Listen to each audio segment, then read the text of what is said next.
पढ़ंदी सिंध त वधंदी सिंध जे स्लोगन तहत डीओ सेक्रेटरी मोहम्मद सलीम भट्टी, आरएसयू मारूफ अली भट्टी ऐं टीओ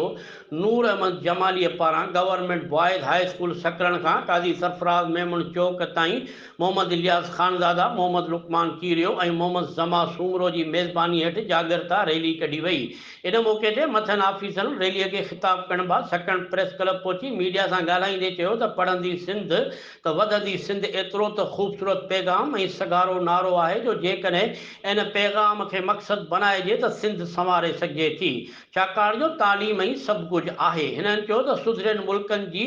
तरक़ीअ ते जेकॾहिं नज़र विझंदासीं त उन्हनि जी तरक़ीअ जो राज़ तालीम आहे। इन करे असां बि जेकॾहिं मुल्क ऐं क़ौम खे अॻिते तरक़ीअ जी राह ते ॾिसणु चाहियूं था त तालीमी इदारनि में दाख़िलाउनि खे वधाइण वारी मुहिम जो हिसो थियूं।